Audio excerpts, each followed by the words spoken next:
Hey guys, it's your boy SuperCoach It Up back with another video, and today I'm going to be reviewing my round 17 results. As you can all see, I managed to get 2,596 points to get into the top 2%, and my round 17 rank was 3,363. As you can see from my team here, basically all of my players got above 100 except for Caleb Daniel, Lockie Whitfield, Tim Taranto, and Dustin Martin. So in that respect, I'm very glad with how my players were able to perform. One of the main issues that I faced throughout the round was Lockie Whitfield.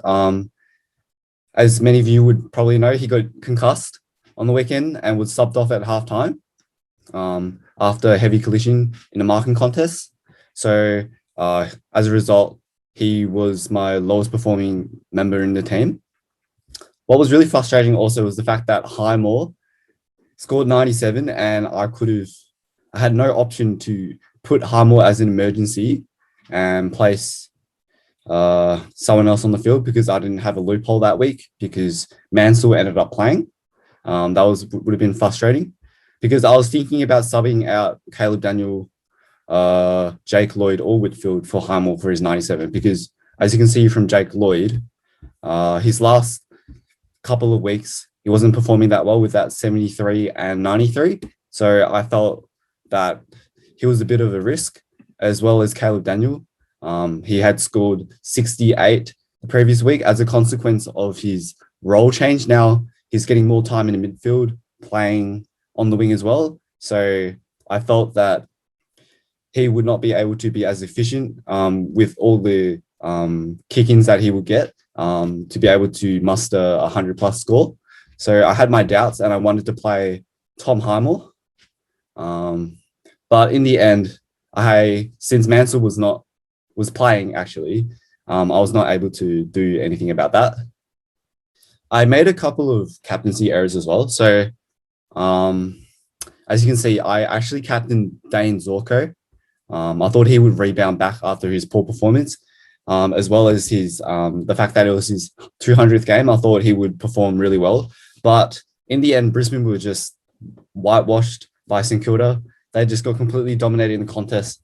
And although Zorko kicked a handful of goals, 109 was not going to cut it for a vice captain loophole in this instance.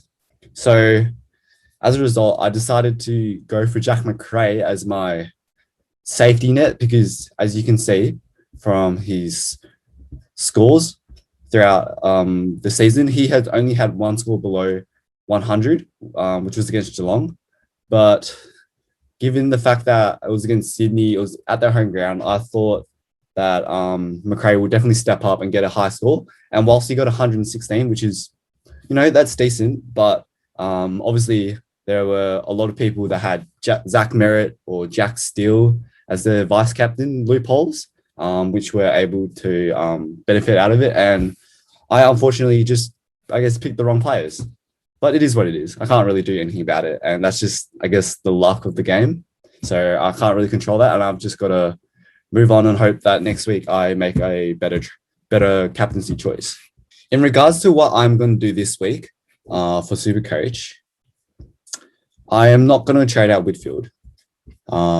He's only going to be out for 1 week and a maximum of 2 weeks. And the fact that I've only got 3 trades left, I cannot risk trading Whitfield out because if 3 other people get injured, then I'm screwed. I can't bring in another premium. So I'm only saving these 3 trades for season-ending injuries.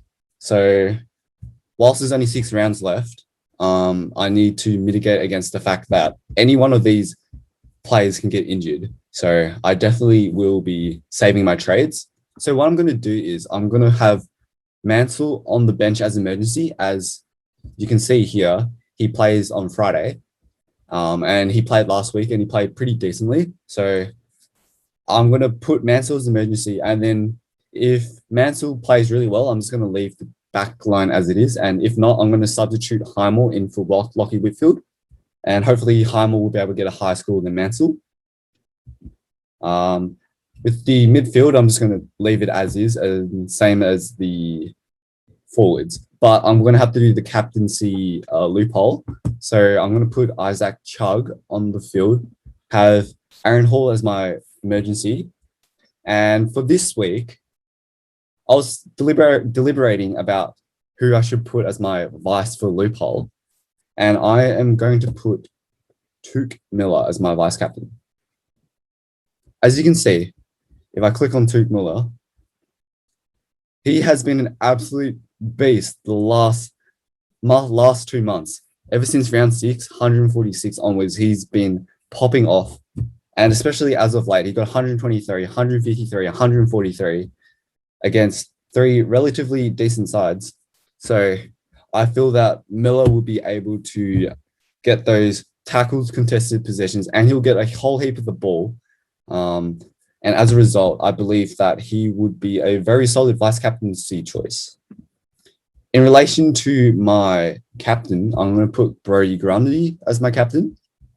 It was a toss-up between Walsh and Grundy. I don't know if Collingwood is going to tag Walsh, and Brodie Grundy has been renowned for slow starts for his SuperCoach.